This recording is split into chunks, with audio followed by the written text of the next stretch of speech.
Hello and welcome to Ukraine Today, where we are joined by Mr. Yuriy Polyakiwsky, the author of the recently released Ukraine, a Lament of a Promise. Yuriy, thank you for joining us. Thanks, Sam. Could you start by telling us about the main idea behind the book? The reason I wrote the book was to ensure the continuation of the knowledge of the spirit of the Maidan. And what I thought before writing it was the fact that although there was a lot of emotion in it, the spirit of the Maidan, not only about dignity, or fighting for dignity, but for fundamental democratic rights and human rights, it was filled with emotion. And I felt that the reason I wanted to write the book was to continue not only the emotion of the book, but the spirit of the Maidan. And so what I wanted to do it in a book form. So not only did we have the emotion, but now after contemplation over a number of months and so on, now we all have kind of the institutionalization through the writing. And that's why I wrote the book, to finally say, this is not only what we talked about, what we fought for, but now what we can use as an agenda to continue the spirit of the Maidan. And that's why I wrote it. Well, I read the book with great interest, and one of the things I noticed is you tapped in very deeply into the emotions of the people, of the Ukrainians, during Maidan. What did you see during the Euromaidan protests which helped you to write this? Yeah, that's a great question, thank you. And a number of people have noticed that. What inspired me, or what I saw, was the fervent desire to answer the questions of what it means to be.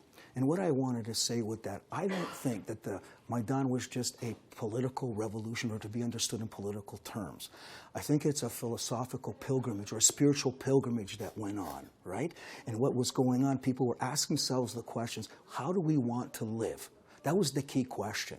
And how do we want to live? And for many during the revolution, that was an emotional question. I talked to a number of people. I asked them, why are you here? It says, I know I have to be here because something is wrong, right? Something is wrong. And there was a passion and emotion to that, saying that we are living in a fervently corrupt society, that that it's not normal. And there was an emotional reaction to that at the beginning, right? And I know I caught that. I was there. I could see it. And so I thought the challenge would be to understand that and then come from the emotion and then getting down to the serious aspect of it, of enacting those principles that occurred there in the emotion of the moment, but now in the terms of parliament and in the reformation of Ukrainian society. So let's talk about the title of the book, A Lament of a Promise. What inspired you to choose this title? I was inspired by the biblical text of the old prophets in the Old Testament, believe it or not. What I felt, right, after much thought, I felt that the Maidanchik, the people on the Maidan, were almost like the religious prophets of the Old Testament that stood up against corruption, against injustice, okay, against stealing, against lack of fairness in society. Why I chose the word lament was that it's almost in between. There's a cry in the Ukrainian spirit for those things, for justice and everything. But at the same time, there's a fatalism that borders on the negative. And what I wanted to do is I wanted to catch something in between, that it was just something that we yearn for. The Ukrainian word is pragninya, kind of a spiritual cry, if you will. And I wanted it to come across the book, that this is a spirit, there's also a spiritual, philosophical cry of the spirit. So the book, 147 pages.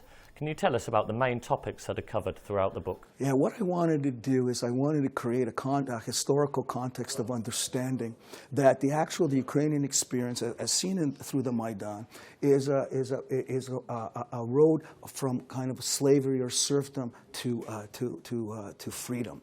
And what I wanted to get across in that is that any revolution, specifically this one, which is a revolution of dignity, okay, it was a focus on the value or the value of a human being.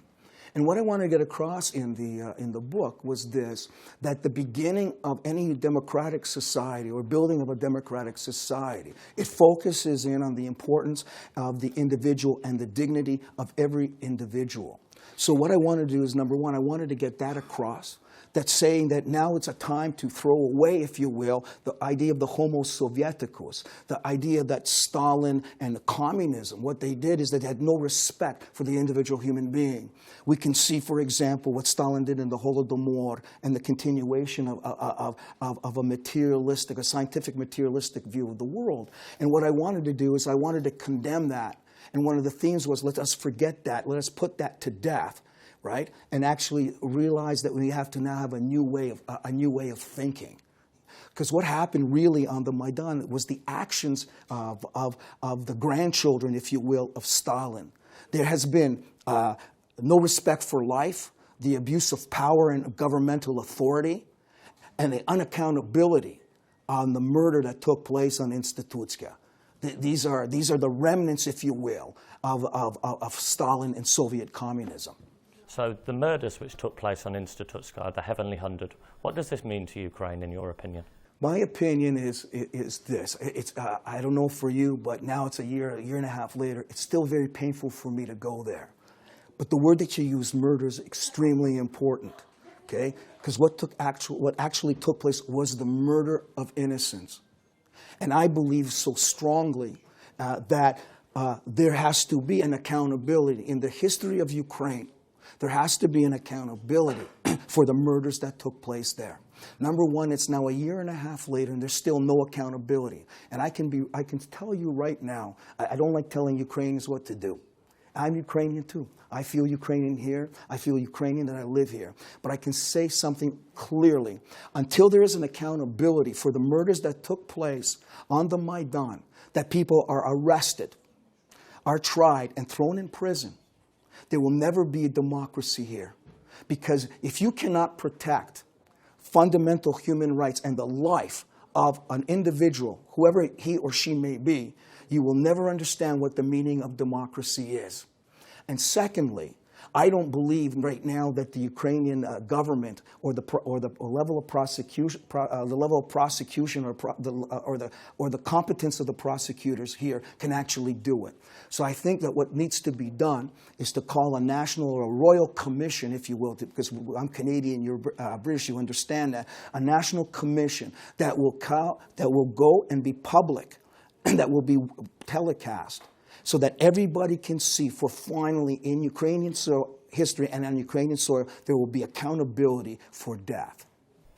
So let's talk about your key audience. You are first generation Ukrainian Canadian. Yes. And the book is, I understand, published in 2 languages, yes, in Ukrainian and in English. Right. Can I ask you, which language did you write the book in?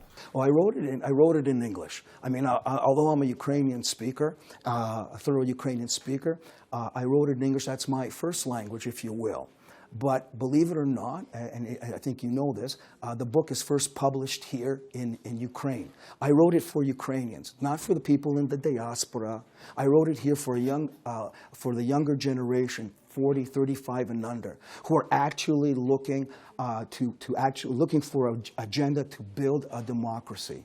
That's really what was my target market. I didn't think of a target market per se, but I know that there has been, and people ask me, has there been a change in Ukraine? I go, absolutely. The thing is that the generation 40 or 35 and unders, they're no longer afraid. You know, they're no longer afraid. Their mentality is based on the European intellectual tradition of democracy and Western political thought. I wrote it for them and saying, here guys, here's what I'm saying that has to be done. Let us not forget how to build the key aspects, or the key stanchions as I call them, the key points of democracy, of accountability, rule of law, and so on. So I wrote it for that particular generation because I believe, and I'm an older guy, I believe that you can't teach an old dog new tricks. But I know that the new generation of 40 and under, these are the people that actually want to transform the society, are ready to go forward, will not look back, and have condemned the past, the Soviet communism of the past, have condemned it, and saying we want to be free from the past and to look into the future, both in Europe, not necessarily just Europe, but as a Ukrainian, as a democracy, a society based on the rule of law. Yuriy, thank you very much for joining us. Thanks, man. Once again, you have been watching Ukraine Today, where we have been joined by Canadian-Ukrainian author Yuriy Polyakiwsky, talking about his new book, Ukraine, A Lament of a Promise. Thank you for watching.